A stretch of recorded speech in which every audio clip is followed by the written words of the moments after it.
And hello, it is John Pollock and Ting coming at you after Saturday night's main event. Hello, Wei. How you doing, John? I'm doing well. All right. Good. Did you come into this room? Did you climb over the fence or did you walk through the door into your office? Explain the joke. Because Jesse Ventura would be very disappointed if you walked through the door. Yes, I guess so. Yeah. Like some coward. Yeah, well, Wei. Wei, Yeah. Mm-hmm. How was tonight's show? Easy watch. Honestly, it's probably the easiest main roster WWE program to watch. Like, it's the shortest content time, and I would almost say you're gonna hate me for this. It's too short? Well, it's not too short. It's just like there's so many commercials that interrupt everything that I never feel like I'm getting a full glimpse of like the matches. You know, I'm hearing these crowds, they're chanting, "This is awesome," and I'm like, it is, because I feel like I'm barely watching these matches before they go to commercial break.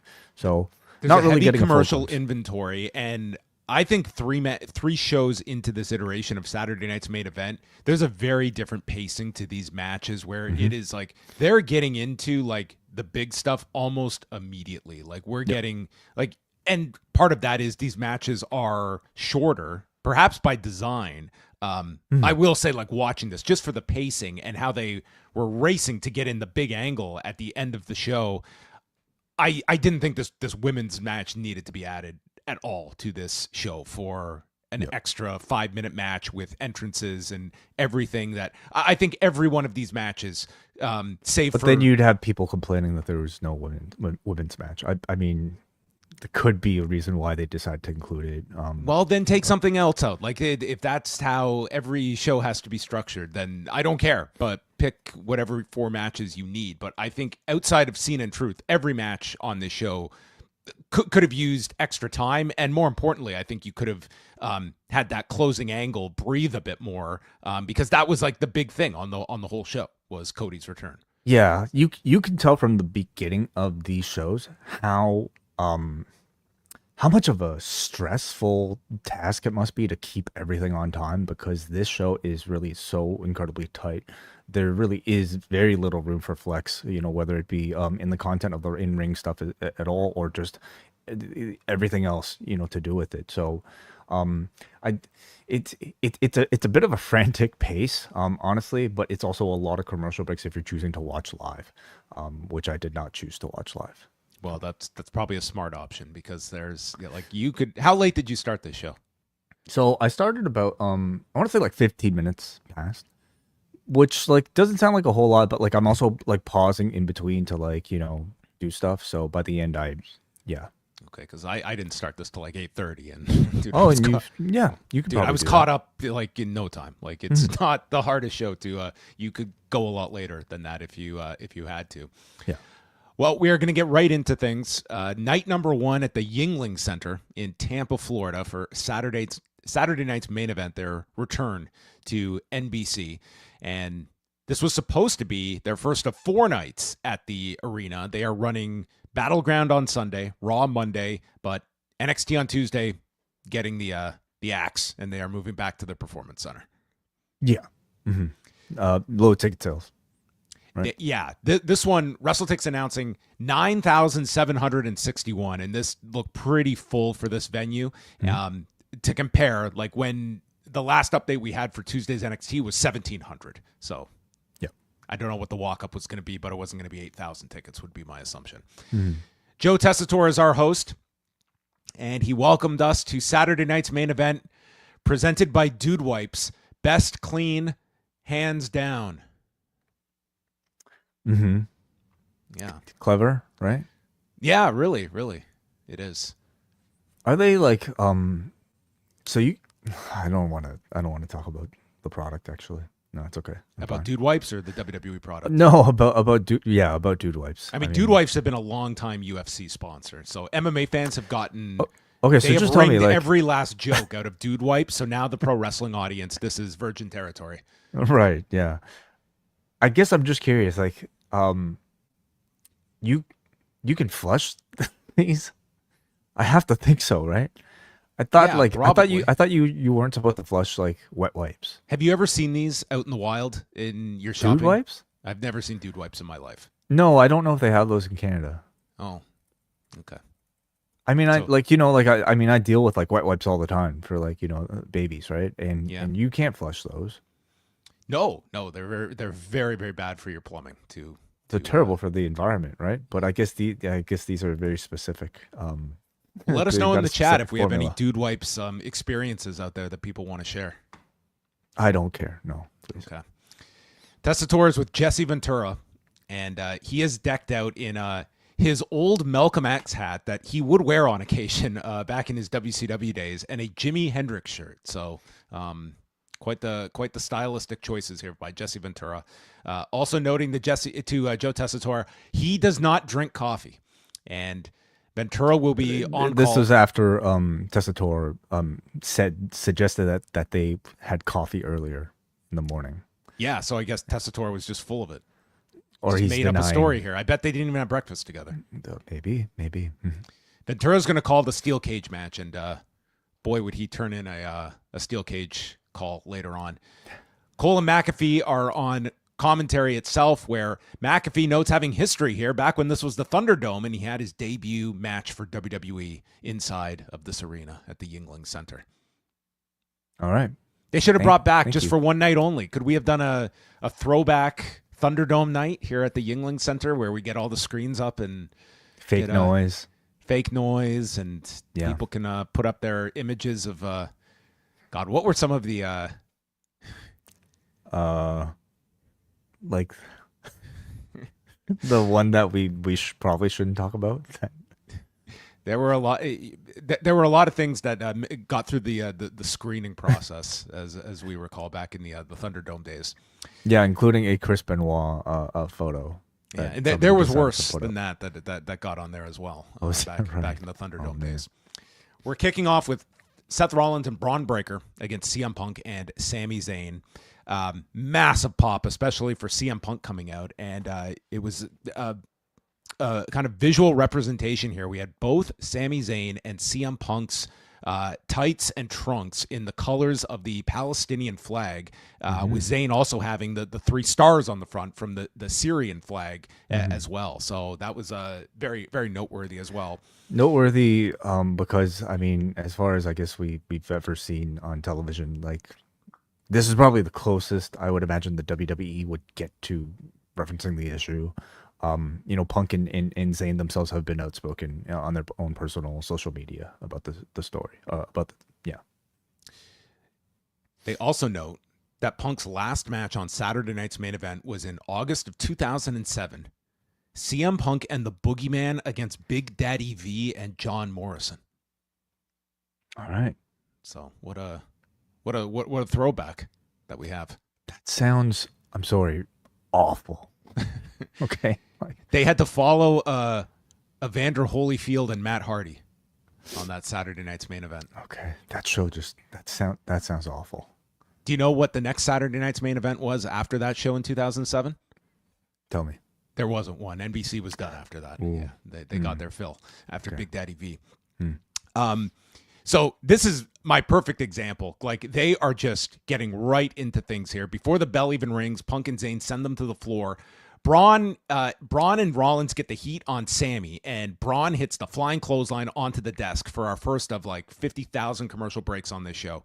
Come back, and Punk gets the hot tag, and dude, Punk hits a code red onto onto Rollins for a 2 count. Then he comes off the top. This guy hits a code red, and then he hit an elbow drop that looked like this man was like jumping off a ship to safety for his this was the most uncoordinated elbow drop off the top that you can imagine after this guy delivered like a pretty good looking code red. He signals for the GTS, but Bron saves Rollins, pulling him off the shoulders, and Punk eats a pedigree for a 2 count. So we're just getting into this flow of near falls, because that's when the audience knows this is awesome, when there's a near fall.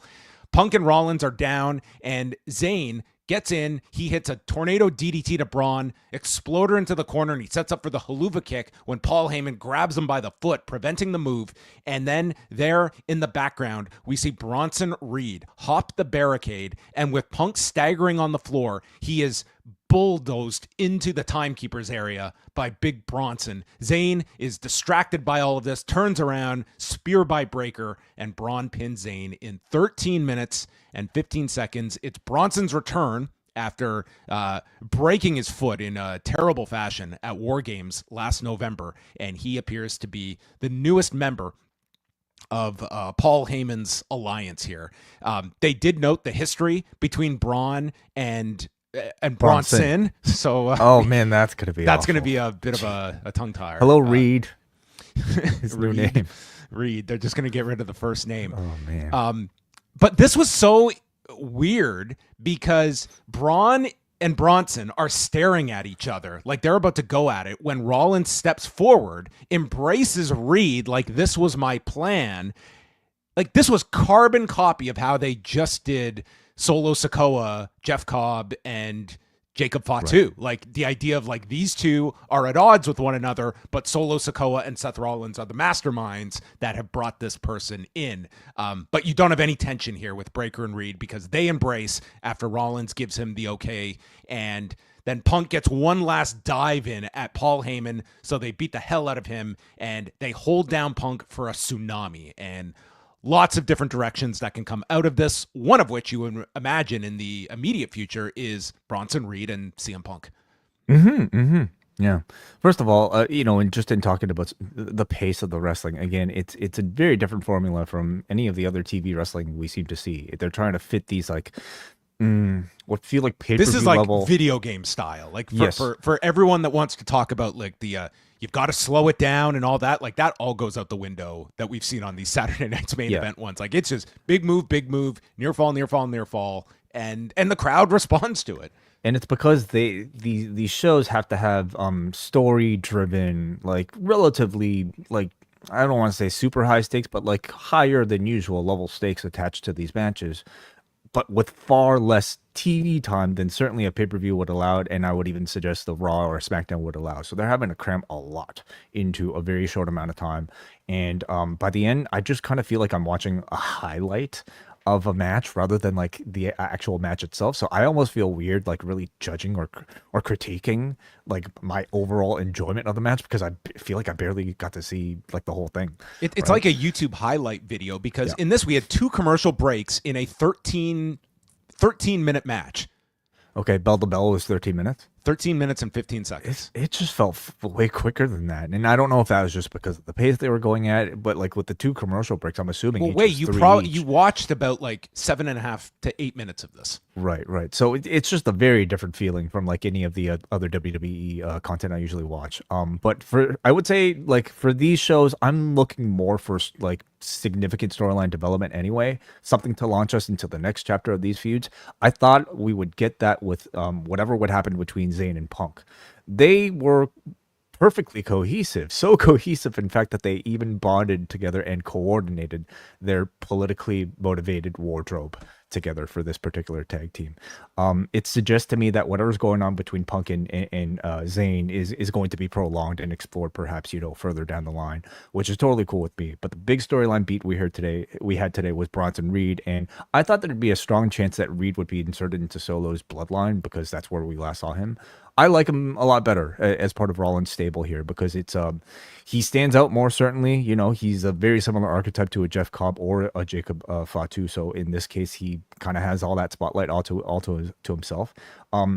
Being like another heavy with Braun together is interesting because I thought that they would opt for a more, again, Randy Orton style of like person, but now it feels like Rollins is just surrounding himself with monsters, which also creates, I think, a good dynamic to continue to bolster his status on the show.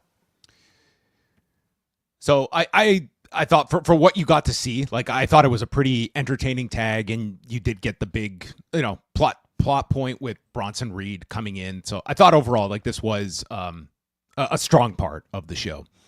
Kathy Kelly interviews the Secret Hervis as Green is ready for her second term as champion. She's also about to lose her voice. So yeah, on a show like this, let's make sure we get the person that's like battling laryngitis to cut a promo on top of it.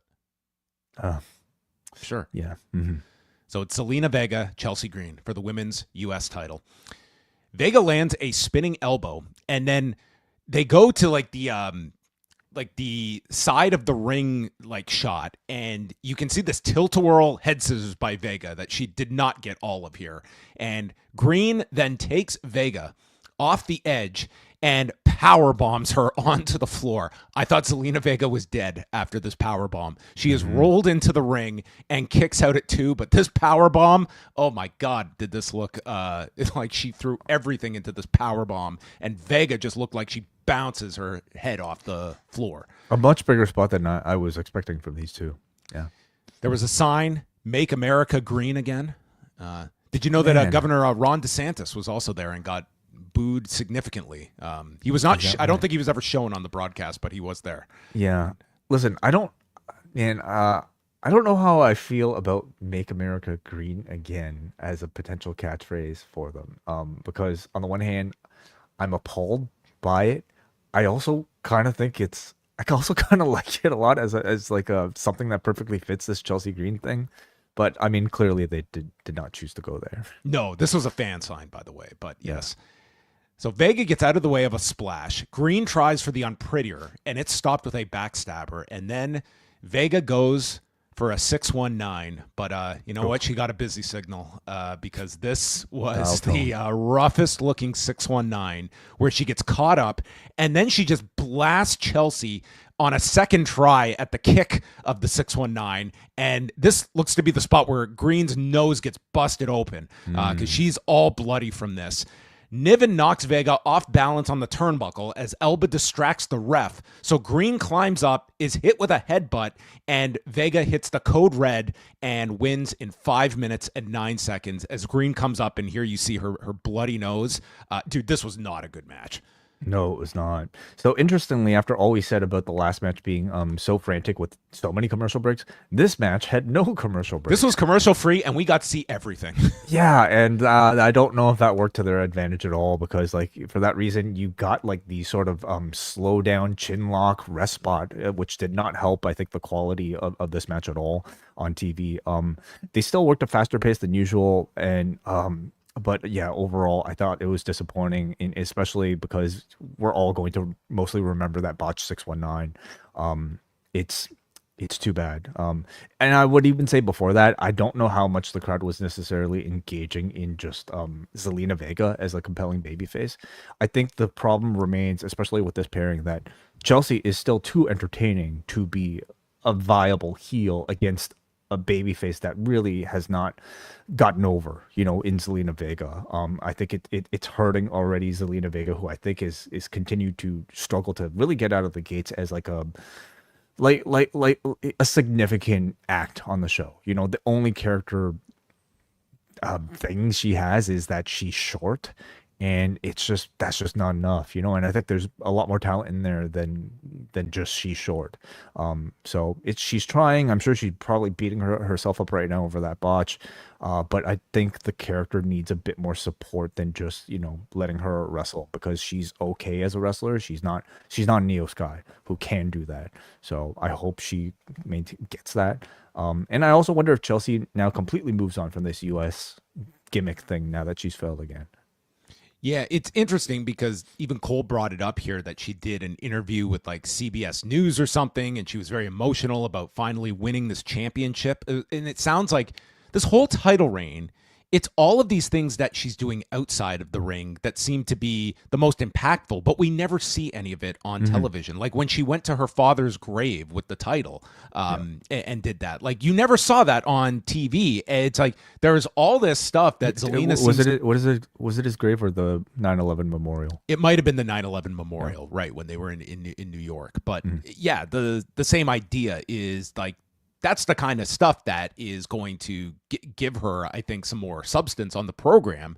And this stuff is happening, but you're only seeing like her inside like this WWE world, and it's like not standing out in a big way.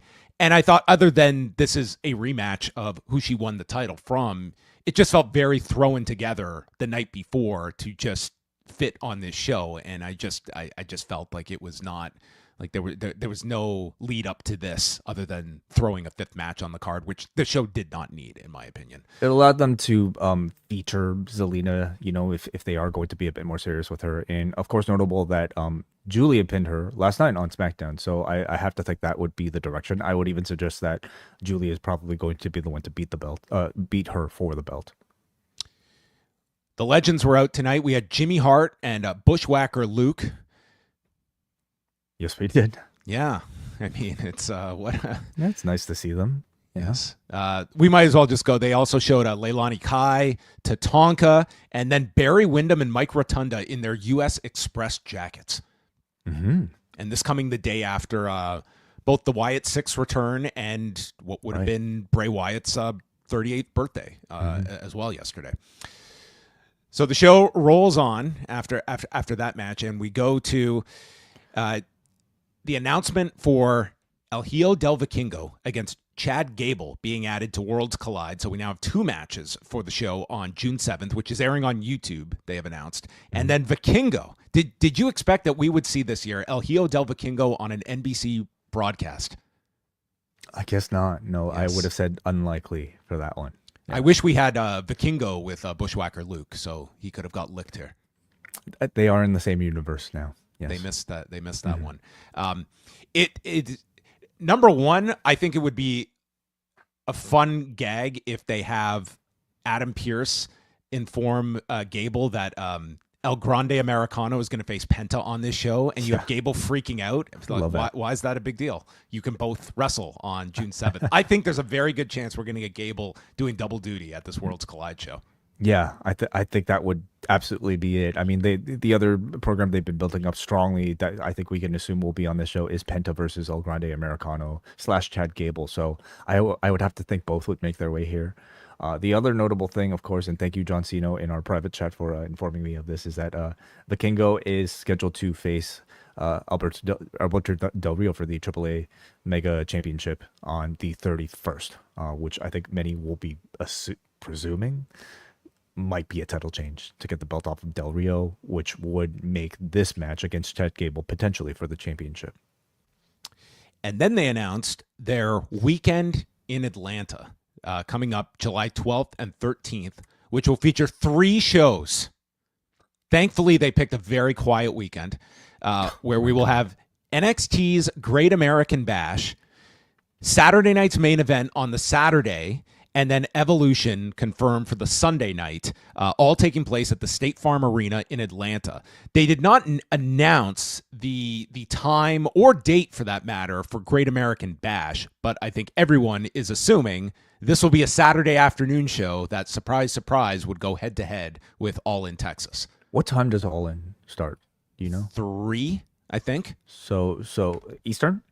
Yes. Eastern? Okay, 2 o'clock Eastern. It might be 2 o'clock Eastern. I'd have to double check, but it's interesting. Yeah, that time. And can't we assume that there's at least a chance that it'll at least go till what 8 o'clock in the evening? Oh, it'll be Saturday night's main event starts, right?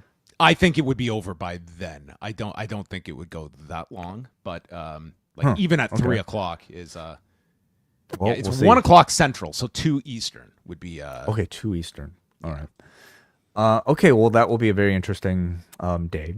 So, yeah. But I mean, this is the play. Like this is the NXT's role. It is being thrown out there, and I see a Great American Bash being very similar to this Battleground, where it's going against it. I look at tomorrow night's show. I think Game 3 of the Knicks and Pacers is just a way bigger factor than an NXT show going up against Double or Nothing. But does it affect some of the audience? Maybe. Maybe. Yeah, I would say maybe. Going up against the biggest show of AEW's calendar year, I think if you're an active AEW viewer anyway, you're probably going to just choose that over anything else. If you're on the fence about it, maybe you would choose this potentially double header of NXT and Saturday night's main event. I'm curious to see if they would stack Saturday night's main event any greater than usual. If they might feel like this might be an active sort of competition, sort of battlefield against AEW. The fact that it's in Atlanta, how likely do you think we will? It may be that we may get a Goldberg either match or significant anything. Well, that I think is, when you had Goldberg do that interview this week about the match taking place down south and where he has a history with, I think everyone's looking at Goldberg and Gunther being on this Saturday night's main event card. It's also worth noting they are promoting this for 7:30 Eastern on. I guess that might be it might be the live. That might be the doors for live. So yeah, it would probably still be an 8:00 start on NBC that night. But yeah, I think everyone is looking now at Goldberg's retirement being this July 12th show. I don't know how much of a factor that plays. I think it's to AEW's benefit that they are running first in the afternoon as opposed to if this were first, for instance, and maybe people watch the Saturday night's main event, they get their wrestling fill and don't want to order a pay-per-view that night. But yeah, listen, they want to own this day on July the 12th, and I think it's more interesting what they do for the Great American Bash card. Like tomorrow night's Battleground show, it's not like it's some jacked card that NXT has put together. Like it's a pretty straightforward NXT caliber show that it's not like they're throwing main roster people on that to combat it. No. Because I mean they would lose. This is again to them it might just be a matter of convenience because there are only so many days, but it's also something that I'm sure they're just putting in there to take some of the attention away from AEW. Any thoughts on Evolution in the official announcement of that? No, I'm interested. Like Atlanta is a really great market for WWE, and I think like this will.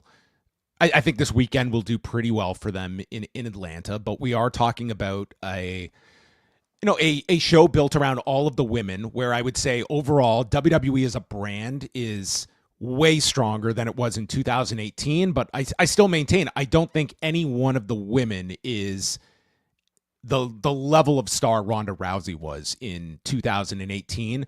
But you are talking about star power that is spread out among at least your top women. I think the show is going to do well at the State Farm Arena. Can they? Do you believe they can sell out 2 nights in a row at State Farm Arena, which is you're looking at I want to say like 12,000 or so people. Like it's a big arena to fill. When we think about the top names in the company, who are women, we're talking who Rhea Ripley, Becky, Charlotte. We can assume will all be on the show. Belair, maybe. I'm assuming every woman who's an active wrestler will be on the show. And is that enough to draw the house that we maybe a Saturday night's main event would? We have such little data about this sort of thing that I can't confidently say yes. I could say that they're huge stars. Look at the amount of reaction that they get. But I can't confidently say that they'll fill. It's the concept that's going to be the initial sell for this. I don't even know if like there's necessarily those like names from the past that are going to be who. Like they've gone, like they brought even Ronda coming back isn't that big of a deal anymore. Like I could see maybe a Nikki Bella. Is that really adding all that much? Like call up Trish. I suppose. But beyond that, what is the sort of like extra thing that might possibly guarantee that this would be a potential sellout? I mean, I just think it's the women having a show to their own. That's going to be the sell for a lot of people. And I don't know, like it's not a guarantee like this is going to sell out 2 nights in a row. Like the Saturday night's main event, does that hurt it if you sell this place out for Goldberg's retirement the night before and then you're coming back the next night? I mean, maybe it will. I do think the concept is strong. It's been long enough. But let's remember the roster is strong. The roster is strong. Like I'm glad they're doing it, but let's remember, like in 2018, it's not like they brought that back the next year as a pay-per-view or anything like that. So I think that tells you, at least internally, like they did not feel they could come back with that in any of these subsequent years. But yes, so that will be an absolutely insane weekend with those shows happening, and yes. At least it's long enough in the future that we don't have to think about it right now. John Cena against R-Truth, non-title match. Cena comes out, and then he is followed. His music plays a second time as Ron Cena comes out. And I will say, Truth, I thought was excellent during this entrance. Like he had every mannerism down, and this shirt is hilarious. Yeah, like maybe it's just my level of Best of the Super Juniors that I'm watching. Like this was just your Taguchi match, basically, of R-Truth playing Taguchi without seeing his bare ass either. So we weren't going to see that on NBC. Thank goodness for that. Yeah. Cena just runs him over at the beginning before the bell even rings, and we get right into it. R-Truth loses his earrings, and then we get a chant of, "You can't wrestle. Yes, he can." And it was the start of a few pro-Cena chants that we had. I mean, this one more mixed. But Truth ends up slipping off of the shoulders and does Cena's own comeback, hits a 5-knuckle shuffle on Cena, and then hits an AA, and they were able to get one near fall in here for R-Truth. That I don't think anyone thought he was actually pinning Cena, but they acted like they did. So Cena kicks out. The STF is applied. Cena's right at the rope. And Cena goes and he grabs the belt. And he's about to hit him with a belt shot, but he stops. And he has a pause and a crisis in conscience here. And he ends up looking at the crowd and he hands the belt over to the referee. Has he seen the light? And as the referee goes to place the belt on the floor, kicks R-Truth right in the balls and hits him with the AA to win in 4 minutes and 24 seconds. And then Cena grabs the belt, nails Truth with the belt, and then the crowd starts chanting, "Thank you, Cena," as they quickly start the Saturday Night's Main Event music to kind of just drown it out here. I found this to be and we'll talk about another one later in the show, but like there were several instances on this show of the audience that was not exactly just going along with what the story or character direction is. And I think with Cena, I think it'll be very interesting to see like these audiences that I think are kind of past the novelty of this guy turning heel, and I think it is going to be a bit of a struggle now for Cena. Like I think everyone has kind of gotten this out of their system of seeing Cena as a heel, and now it's the farewell tour to this audience. And I don't think this Tampa crowd is just an anomaly, but we are getting more of these pro Cena ones, even against an R-Truth here that seemed like a pretty easy babyface to put up against heel Cena for the reaction you would have wanted. Sure. And I think maybe I might speak for you in saying that, like, personal, I don't think tonight was a failure at all, despite like the pro Cena chants, despite like the thank you Cena chants. What might become a failure is if when Cena faces off against Cody Rhodes again, and an audience might prefer a John Cena to a Cody Rhodes if they face off again, or another babyface who might not be as strong. I mean, I don't necessarily think it's inherently bad that fans, are chanting yes he can or like thank you Cena at the end of it. In the end, the big thing we should be asking is, does John Cena still feel like a big deal? Does this Cena run still feel like an attraction for people to tune in or coming through the door? And I would still say very much yes at this point in time. Getting back to the match itself, I mean, for like, what was this? How long was this? Like a 5 minute? This was 4.5 minutes. For a 4.5 minute match. I mean, I was very sports entertained personally. They give us some comedy here with R-Truth's entrance, his 5 moves of doom, countering Cena's 5 moves of doom. Great reactions to all of that. And then like, just like a little attempt at creating a little bit of drama with that dramatic pause, ending with the low blow from Cena. Like all in all, this to me felt almost like having read a lot of these recently, felt like a little children's book where like, you have like 10 pages to tell a beginning, middle, and end. And that was that, I don't know if this was supposed to be anything more than that. In the end, they wanted Cena on Saturday night's main event, and they wanted to spend 0 TV dates to build up to it. So they used the press conference, got him here, got him on the poster, and got him in the angle, and that was that. And the climax of this legendary press conference angle. Yeah, I guess I'm just not that invested in like seeing this as like any sort of like significant moment, just as a way to get him on the card. I thought it was like fun, decently executed. Yeah, I mean, this will be one where again you do have the playoffs you're contending with, but I would say like if this is like the last 2 Saturday nights main events were like 1.5, 1.4 million. Like if they can even maintain that, I think Cena would be a reason for that. It's not like this was a big marquee match for John Cena, but it was still Cena wrestling on free television. Did that matter? We'll find out on Tuesday when we get this performance. So Cena just takes off and leaves, and then we come back. Jey Uso is getting ready for his match, and he runs into Cena. and reminds Cena that he threw him out of the Royal Rumble. And Cena then wonders out loud what would happen if my clock hit 0 and I left with the championship, and that world title that you're holding was on a YouTuber if he lost to Logan Paul. That could ruin wrestling. And Cena says that he will be watching closely.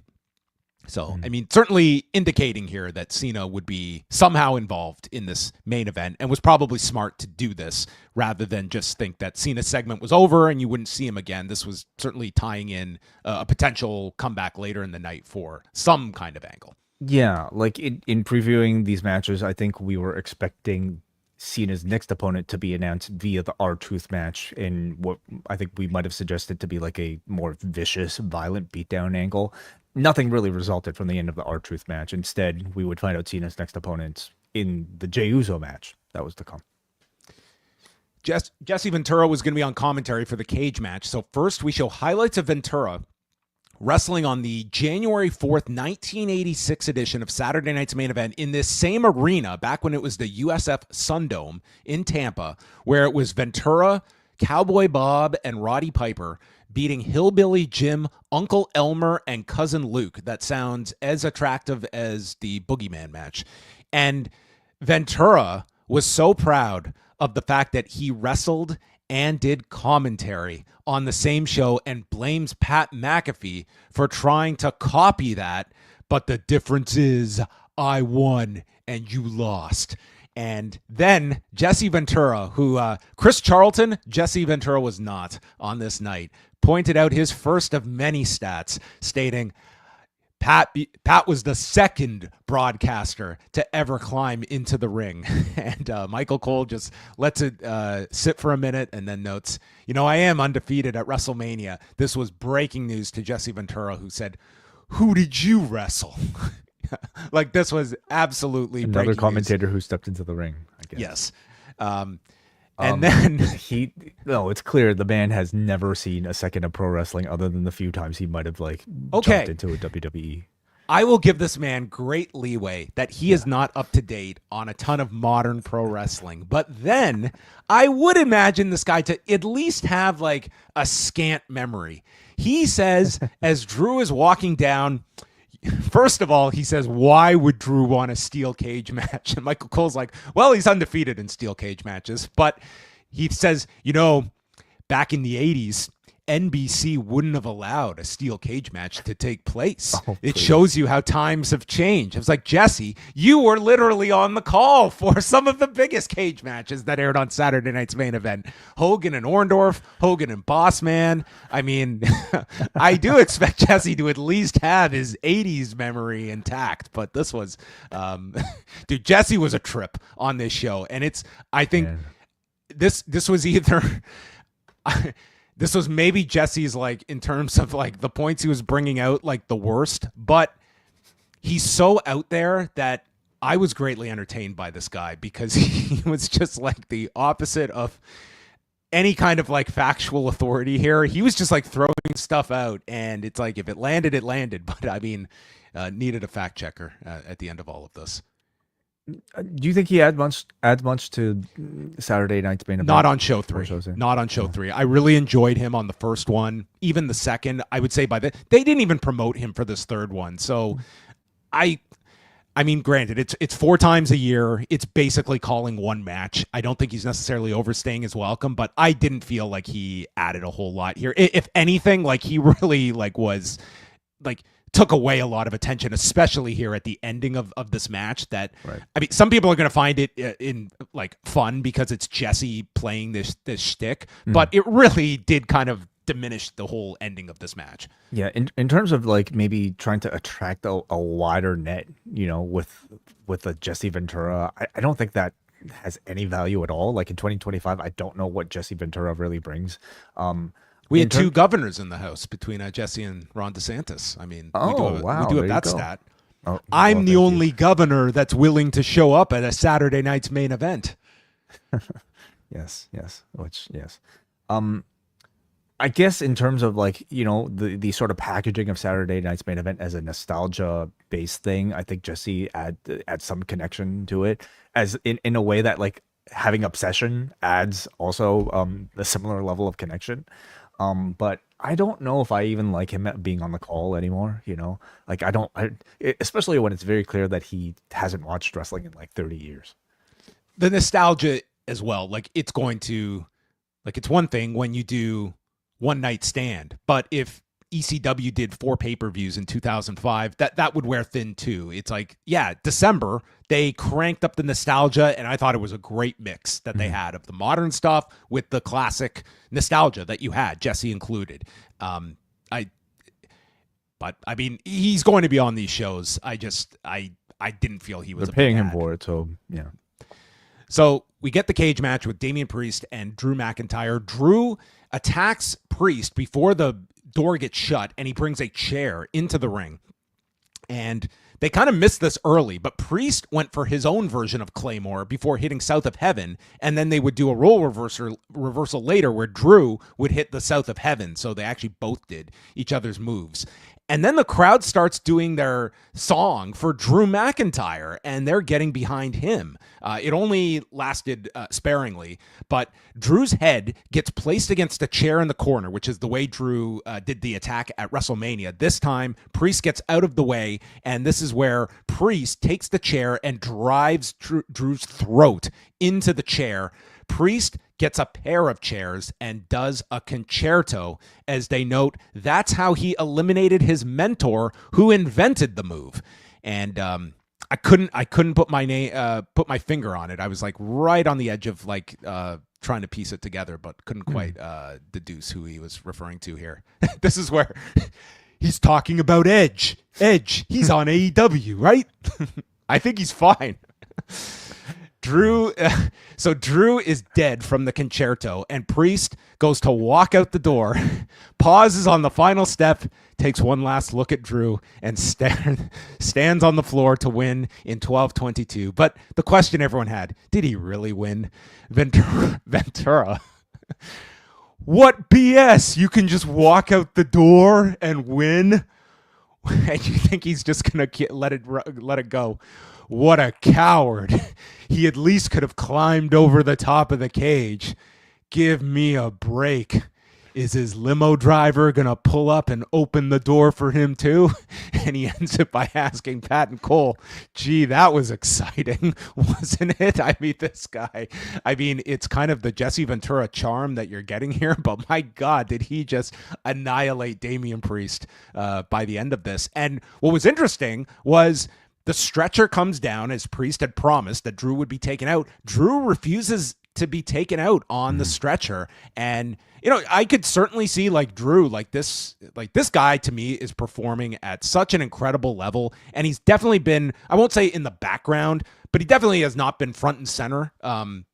This year, going into Mania, coming out of Mania, he's been tied with Priest that, I don't really want, much like Gunther, I don't want to see this guy turn because I just think he's such a great heel. But unlike Gunther, I just think Drew is hitting that stride where I think the audience was very indicative here in the midst of this match that they could very well get behind Drew because he's been really effective in this role, and a babyface turn was kind of hinted here at the end of it.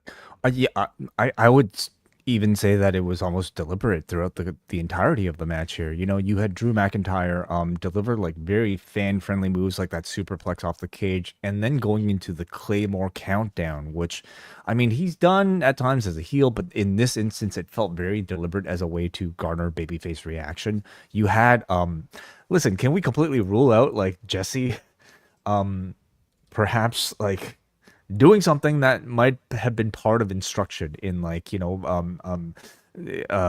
talking down Damian Priest and by, I guess, default, bringing up Drew McIntyre and his nobility in, I guess, not walking out of the cage. But then I definitely also noticed the spotlight given to Drew McIntyre at the end on the broadcast by having him leave on his own feet. So I almost felt like it was deliberate in that they were giving us that.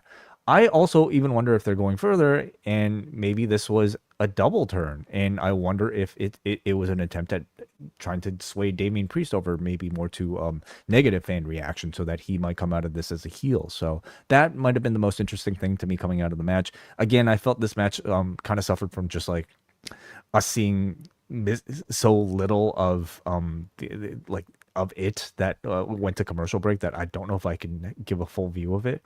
But if it was an intentional attempt at the very least, turning a Drew McIntyre, or at least the beginning stages of turning a Drew, maybe even turning Damian Priest as well, especially with that awkward sort of like look back into the ring when the fans were chanting one more time and Priest went on to disappoint them, that might be the sort of most interesting. He didn't give us more CTE. Yes. Yeah, I mean, it's very, very possible. Like, the funny part was, as you're listening to Ventura, like, it sounded like the kind of promo Drew would have cut coming out of this. Right. So I think regardless, though, Drew, like, it was interesting. Like, the way this ended, you thought, like, well, this at least should take Drew out for some time. But by the end of this, you almost got the sense, like, Drew will be, like, coming back from this. And the way he, like, left on his own power, like, I really do feel he coming out of this as a babyface. And yeah, if the audience is behind Drew, like, that will precipitate Priest probably turning as well. So yeah, when you think about it on the SmackDown side of things, like, what are the big matches for Drew? As a heel, you know, he definitely still had, like, I guess you still have like a Cody, you still have like a Randy, but Drew Cena is also a big one. So then now it's time for Jey Uso and Logan Paul. Jey comes through the crowd. He starts yeeting with this kid on the balcony. And Cole mentions that it was 15 years ago today that Jey and Jimmy made their debut in WWE. And the bell rang, and they had, I think it was like 9:50 when the bell rang. And they had to do this match and a pretty significant angle by the end of this. And they had to fit a commercial break. And they had to fit in a commercial break. Like, this to me was where it was just like there was too much on this show. Like, for like, no match. Like, you want to tell people these Saturday night's main events mean something, and you're doing a title match. Like this was just so like. But let me ask you, John, is the aim of this 2-hour block to satisfy like in-ring quality standards, or is it to fit as many big faces, names as you can on the show to build 2 angles for your future product? I would have been focusing on, like, what is my money angle for Money in the Bank, and making sure that had all of the, like, this. So your complaint wasn't so much about, like, the gaps in the wrestling, but that more time should have been given to the I just felt, yes, for all that they were trying to accomplish in 10 minutes, it was too much, and they were just racing at the end of this. Like, Jey Uso and Logan Paul, this was not a match I was, like, looking forward to. Like, not that I was, like, dreading this match, but it's not like I was feeling, oh, they were criminally robbed of a classic here or anything like that. But they really had to just go boom, boom, boom here. And yes, as you mentioned, they had the commercial break in here too. Paul hits a rolling fireman's carry and then tries the cabrata. Jey gets the knees up and hits a pop-up Samoan, and the turnbuckle pad gets ripped off by Logan. And then they go to the floor. Jey gets nailed with a right hand as he goes for the dive. And as he's staggered in the ring, Logan flips over the top, and now we have a name. It is the Snapshot Lariat. Yes. How lame. Now, I don't know, like, clearly the name is way too similar to just be like an ad lib from Cole, right? So, and Snapshot, I'm assuming, like, what, because he's the guy who takes things on his shots on his phone, sure, I guess. Sure. Snapshot Lariat. I mean, in a way, it is kind of still paying homage to, like, the person that he's taking the move from. He could have called it something completely different. I guess not. Yeah. Snapshot Lariat. Okay. That's it. Jey, this was almost like, I understand that every match now of this size, we have to do the big near fall spot. And obviously they felt nobody in God's name believed Jey was losing this. So we had Jey get sent into the exposed turnbuckle, then get hit with the titanium right hand that has knocked this guy out, 4 times? Yeah. And Jey kicks out. It was like, fans didn't really bite at all. I mean, maybe it was because it was almost too ludicrous here of like Superman kicking out of this. I mean, it was also like 5 minutes into the match, you know, by this point. So it's like kind of hard to buy into. So he kicks out, and then Jey, survives this turnbuckle exposure and the titanium right, gets back up and hits a super kick seconds later, goes for the Uso splash and hits it when the referee gets pulled out of the ring by John Cena. And then it's Cena coming in to attack Jey. The ref is unconscious, so he can't DQ anyone here. Cody makes his return and goes after Cena, hits the crossroads, and then Logan Paul has brass knuckles. Cody ducks that, so Jey spears Paul and hits the Uso splash. I thought this match had ended, but it was ongoing this entire time because the referee comes to and counts 3. So Jey gets the pin on Logan. And then literally as the credits are on the screen, Cody says that Cena has ruined enough. You have a partner. I have a brother, as Dustin here on like the anniversary of their I don't need a partner. I need a brother speech says, I've got my brother, Jey Uso, and they'll meet them at Money in the Bank. And boom, we go to our affiliate news. And that was it, as John Cena, who's been advertised for weeks for Money in the Bank, just realized, oh my God, I've got a tag match in 2 weeks with Logan Paul. So, dude, this was we went from the buckshot to the snapshot to the shotgun marriage of John Cena and Logan Paul against Cody and Jey Uso for Money in the Bank.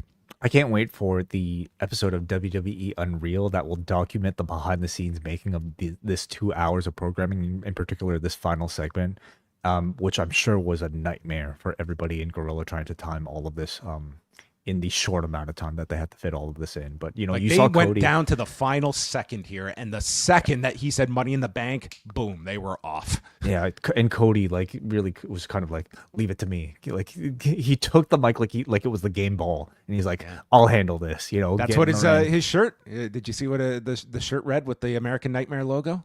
Captain. Yes, Captain? There you go, Captain. Captain. All in all, though, like just judging by the crowd reactions, listen, like there might have been concerns about the match. I don't know why we were concerned about, because it was a 7-minute, 8-minute like match. Like they were perfectly fine. In fact, they even got like strong reactions for it with a John Cena surprise appearance that led to, I think, a pretty hot finish by like just simply volume standards. Again, I can't really even comment on the quality of the in-ring so much because this was so different from a match that you would see on a pay-per-view, for instance. But for TV, I thought it was successful and builds to a big match for Money in the Bank. One that I think had at least been somewhat talked about. The question, of course, as part of some of those reports, was the suggestion that Travis Scott would also be entered into this, turning it into a 6-man, potentially with Jimmy on the babyface side of things. What do you think? Yeah, I just don't see them doing that on this short of a notice. I would say, like, if you were like, I could see Travis Scott maybe being their card they pull for a SummerSlam, something like that. Like, obviously that's coming. I just think they'll probably just hold off. What a ridiculous like billing that would be. Like, I mean, it was ridiculous the first time I heard about it. But John Cena, Logan Paul, and Travis Scott. Yeah. In a professional wrestling main event. Yeah. Providing they keep SummerSlam in Minnesota. Yes. We could have that moved. Yeah. I would say just final thoughts on Saturday night's main event. Like, this is a show that I know I'm more of the focused on like the wrestling side at times, but I really do understand like the Saturday night's main events for the format that they are, and it's very just like it's just like a very it's trying to present that it's a wrestling show when it's really an angle show. It's an angle show, and it's almost like it's watching like a highlight reel as opposed to like a prolonged match. It's like they're selling you on the pay-per-view where you get the match. That said, I enjoyed the opening tag. I wouldn't say anything else would even like rate for me wrestling wise on this. Like, there was some fine stuff. The audience seemed engaged, so I think that helped a lot with the atmosphere. But this was more about the two takeaways from this show were the tag match setup and Bronson Reed. Like, that's what you got out of this show. That was the substantive. If you tuned in, you got two significant angles. And I would say Anything else you enjoyed was bonus, but I wouldn't say. I don't think anyone's going to be sitting down Monday morning if they order Double or Nothing, and they're going to be contrasting the two wrestling shows in terms of a in-ring quality standpoint. They were like, it just feels like night and day what we're comparing here. No, I don't. Yeah, they're not even. I don't even think like this show is actively trying to compete with what that's supposed to be. I don't even think WWE pay-per-views are actively, Well, that's what they're doing in July. That's they are actually actively competing with them. What this show did provide was I guess a more significant standard of star power than you would typically get on like a television show. If we're strictly comparing like this iteration of Saturday Night's Main Event to like what was in the past, I still prefer this because it feels like you're getting more relevant content. It doesn't feel like these are just like throwaway moments that you don't have to watch. In ring, you could totally discard that. You don't really need to watch these matches at all. But they do provide like significant chapters for their stories, at least for two of the stories that they're telling here. Yeah. And listen, I'm also not giving a pass. Like if you were disappointed, like these are like, this isn't necessarily like a pay-per-view that they've built up, but they've spent like a cycle of programming. Like granted, it's 2 weeks since Backlash, but they built this up. And if you were tuning in and you just feel like this was so secondary, like I think everyone is fair to kind of dismiss that too, of like you build up these matches and like, honestly, Cena and R-Truth was delivered as advertised. I wouldn't have changed anything about that. Like, that was what that needed to be. Like, your mileage may vary on the rest of this. The last thing, though, Wei, how did you feel about, like, the actual tag match setup itself? And are you interested in this tag match with mainly seeing Cody and Cena in a ring together again in 2 weeks? Yeah. I am. I mean, it feels big to me, maybe now most interesting is for me to see the reaction to potentially a babyface reaction for John Cena that I think might continue to although I don't know, depending on who you're asking, I think a lot of more people are souring on this heel Cena and maybe will be more likely to cheer for Cody for that reason. No matter what, I think the pairing still feels big, and I also feel like it might spell the direction for SummerSlam with a rematch between the two, right? Is that your feeling as well? Cody versus Cena? Yeah. Yeah. Or do we get that sooner? I don't see it happening sooner than that. So what we have, Money in the Bank, Night of Champions is the Saudi Arabia card at the end of June. Yes, and also important to note there, if they're doing the champion versus champion gimmick, that would suggest Cena versus Jey, which we already had a bit of a setup for tonight. It would also suggest Cena going to Riyadh, which I think might be his first time or second after the first one. He went to the Greatest Royal Rumble and did not whatever. I think he's gone back since. Did he do that Solo Sikoa match in Saudi Arabia? All right, Brian, please, you're up. Anyway, but yeah, that's what I took as well. Is for the Night of Champions, and then we're into SummerSlam. So I mean, like you do have your options of where you do this Cena Cody thing. You have SummerSlam. You've also got like a giant baseball stadium for Survivor Series this year as well. Like you definitely have that big Australia card in October as well. So yeah. Thank you, Andrew Brown. Solo Sikoa in Saudi versus Cena. So there we go. All right, let's go to some feedback at forum.postwrestling.com. I will start us off. Dave is in Kansas City. A decent Saturday night's main event. I really like that they're sticking to the retro look with these shows, from the red, white, and blue ring rope colors to the classic referee powder blue shirts with black bow ties. None of the matches were amazing, but I thought most everything worked as far as keeping key storylines moving. Tonight we got dates for the rumored Evolution event and the next Saturday night's main event. It also looks like we're getting Great American Bash, which I suspect, they stated that's an NXT show. Interestingly, though, we didn't get a specific date for the Bash, although by the commercial, it looks like it will happen sometime that weekend. I really hope they don't schedule it at 3 p.m. Eastern at the same special afternoon start time as well. Folks, they are not putting that one early in the morning to make sure that it doesn't run into All In. That would be the exact time slot I would expect it to be at. I guess the alternative would be Sunday afternoon. Yeah, which I mean, I don't see it. I don't. Look, I'm why betting this even Saturday. schedule it that weekend if not to be just to set something up head to Mm-hmm. head with AEW? Like, why even do that if it's just going to be, Mm-hmm. and to do the State Farm Arena like twice in one day, like that's insane. Yeah. Yeah, let's go to Jeremy in Texas, who says, I thought the show was fine with the addition of Reed to Seth's group. Too heavy seems like a lot for a group, let alone a Braun and a Braun son. Maybe the end goal is Braun turns face, as he seems to be the guy in waiting. I didn't love seeing Drew lose another feud, maybe the main reason being he needs time off the heel. Well, I mean, isn't he 2-1 against Priest? Yes.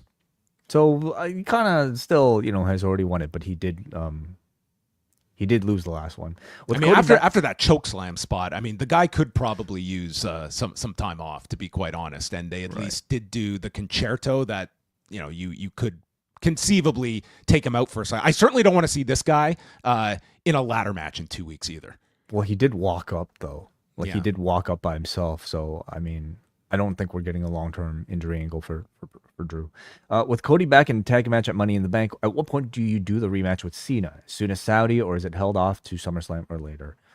Yeah, with the pacing of the shows that we just kind of lined out, I'm sensing SummerSlam for that one. For Saudi, I think you got Cena and Jey. Could you potentially see them doing the tag on one night at SummerSlam and the singles match, or do you think that they just split? Are we talking about the Travis Scott tag team? Yes. Like that has to happen at some point. Yeah. Well, I don't completely rule out the idea that he would be inserted into this Logan Paul thing.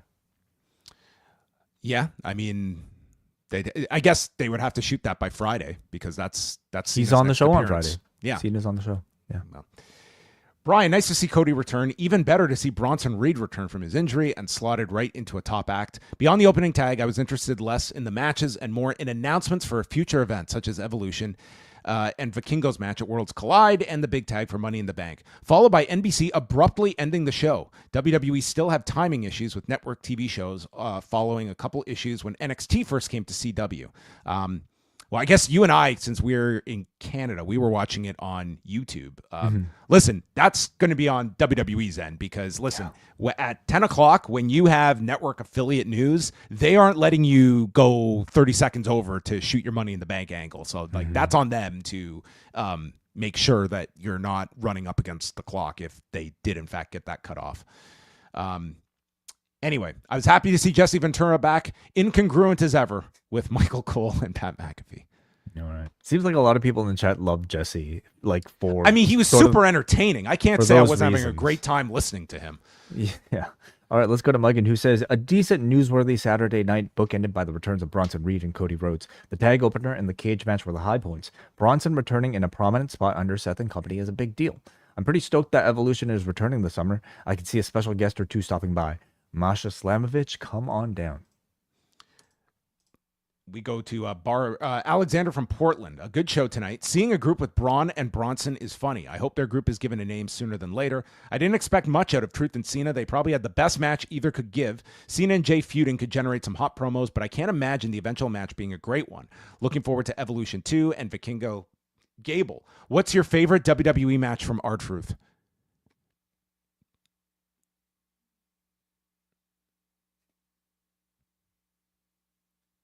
You're up next. What's your favorite 3 Live Crew match?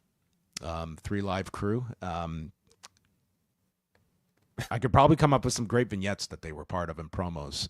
Match wise, I mean, they typically did like 3-minute matches, so they knew even back 15 years ago to even longer than that to keep those ones short. I mean, R-Truth is like he's a fine character, and I mean honestly. I think he's had a hell of a run like these past few years, Like he's always been a bit of a comedy character, but now he feels like a very prominent and I would say very respectable in terms of just like the types of reactions he's able to achieve, comedic character, right? So like good enough to justify a match here against Cena. All right, let's go to finally here, Jurassic Park fan who says, "Good evening, guys. A decent event with good storyline development, although it's still hard to get used to Saturday night's main event matches being significantly shorter than most big-time matches on WWE. On TV and on PLEs, we get multiple kickouts and not much of that here. Yeah. Great to see Cody back, but when he said tag match at Money in the Bank, I'm dreading the Cena versus Cody rematch being in Saudi, since I choose never to watch those shows. To me, it also feels inorganic for Cody not to have challenged Cena for the championship at the next PLE, even though they at least kind of forged some kind of partnership between Logan Paul and Cena. I still kind of consider it a middle finger to U.S. fans if this new Undisputed Championship WrestleMania rematch happens in Saudi. Well, again, like, have we not established that Night of Champions is the place where the two branded champions face each other? Yeah, they've already stated that. Hold on a second. Or is that Crown Jewel? Wait, what was the championship that they... Was it the Crown Jewel Championship? Yes. So Crown Jewel is where the champions face each other. Oh, was that for the Australia show? I don't know. I don't know what the deal is this year. I guess Night of Champions might just be like actual regular matches, right? We're getting our Saudi shows to the bottom of this. Yeah. Chat. What does chat room say here? Crown Jewel last year. Crown Jewel 2024. Gunther and Cody. Yeah, we're mistaking it with because it's Saudi. It was Crown Jewel, which they've announced for Australia in October, I believe. Okay, so that would be the champion versus champion deal. Because they call it the Crown Jewel Championship. Yes, I guess the champion versus champion match will probably be there. So I guess that leaves Night of Champions potentially open for a Cody Rhodes John Cena, which is fine because Cena and Jey actually does make a lot of sense to do at that June show. It gives you the reason to forego Cena and Cody for at least one more month, and you've already set this up where doing a Jey and Cena match actually makes a lot of sense right now. Which there's also like the idea of the title even going back on Gunther at that point and doing something with Jey not even having the title by that point as well. I would think that Cena and Cody is probably more something that you want to hold off for more, because I think when you go to that match, I mean, unless you're going to do like a 3-match series or something, like it's almost like Cody needs to win the title back. And where do you go this early for Cena to lose the belt? Like, I don't think you want to turn him back at the end of June and go another 6 months where he's back in the babyface role. Like, it should be kind of late in the game that Cena's losing this belt, if not right up until the end. Like, that kind of ends the whole drama of, is he going to leave with the belt or not? Yeah, I agree. But there's always a way out of the match. They can have Cody challenge Cena and somehow fail, maybe not obviously due to himself, and then he'll have to challenge Cena for a third time. By that point, maybe the feud and the chase will have felt longer, and that's when he actually accomplishes it. You know what the money stipulation is? Cody fails, and the only way, he says, if I don't beat John Cena, I will never challenge for a world championship again in WWE. Yes. That would be the way to go about all of this. A couple of questions here. What did you make of commentary framing Damian Priest walking out of the cage being a bigger insult to Drew than pinning him? Didn't land for me, John. Like, I don't like. Is walking out supposed to be a more significant way? That was the whole Bruno stipulate. Like, Bruno would leave, he would walk out, and the idea is he's beating him to a pulp, and he just walks out of the cage. It was. I would just say, I think if they were trying to indicate that Damian Priest was cowardly for doing that, it's like Cole and Pat McAfee, they were running cover for Priest during the whole time when Jesse's just on top of this and everything. But I understand the Jesse role to just be the antagonizer for entertainment value, but I think it does really confuse the story, especially in that particular moment that was supposed to be a little bit more suggestive. And that was the role though for him. It was take logic and apply it against Hogan or the babyface. It's like he is the advocate for the heels, and in this case for Drew McIntyre, and that's what he was doing here. But he went so hard on Damian Priest. But I mean, if you're ultimately turning both guys, all's well that ends well. But one last question here. Assuming Seth's faction is a long-term story akin to Batista turning on Triple H leading to Mania 21, who should turn on Seth, Braun or Bronson? Breaker. Yeah, for sure. Like, it's clear, like, Breaker is like the golden child, in weight. And Bronson Reed is a good hand, but I don't think they have such high ambitions for him. All right. Thanks, everyone, for the feedback. We're going to be back in 24 hours' time. Well, probably just over 24 hours because Double or Nothing will still be going on by this time Sunday night. Our friends at Up Next will probably be here in 24 hours. That's right, yeah. So WWE and AEW, in their desire to just burn out everybody, we will be doing multiple shows tomorrow night. Way and I will be covering Double or Nothing. Braden and Davey will be doing Battleground. We'll be going head-to-head with our streams. So... both live here at youtube.com/postwrestling. Whichever show you choose to watch live, you will have a post show waiting for you. There's a better than decent shot that they will finish their post show before we start ours. Because NXT ends. NXT will probably go till about 9:30, 10 at the latest, and wow, yeah, we will not be starting until at least midnight. Yeah, you're probably right. Yeah, so that's what a week. Well, great, awesome. Also, I do have a rundown of today's Best of the Super Juniors results. A very good main event involving El Desperado and Ryusuke Taguchi. Taguchi had to do a serious match tonight, and when he has to do a serious match, he can totally do it. As well, Francesco Akira and Robbie X. Excellent matches on today's show. Another 10 matches are going down on Sunday, so you can keep up to date on all the standings. Ninja Mac is officially out. But he didn't go without a fight because he faced Clark Connors. He had to deal with Wheelson, and he combated the tire with legit ninja stars that he threw at Connors, and they were like embedded in the barricade. Like these were legit ninja stars he was throwing at him. Did he flat the tire? No, he didn't get them into the tire. They okay. Were lodged into like the desk. But yeah, wow. Ninja Mac lost, so he is eliminated. But I mean, the guy was a real winner in this Best of the Super Juniors. A shout out to you, John Pollock, and also Jack Wannen for all the work on postwrestling.com with updates on everything from tonight, as well TNA. And also wanted to give a shout out to Kate from Montreal and Karen Peterson. Their review of Daphne's Dark Side of the Ring is up now for free, both on our YouTube and also on our free feed. So you can go and check that out as a sample of the type of coverage you get at the Post Wrestling Cafe. That is up for free now. I really recommend this show. I thought Karen and Kate did such an excellent job of covering like a very heavy episode of Dark Side, but they did just such a fantastic job that we wanted everyone to have a chance to listen/watch that show. Last question. Are you watching any racing on Sunday?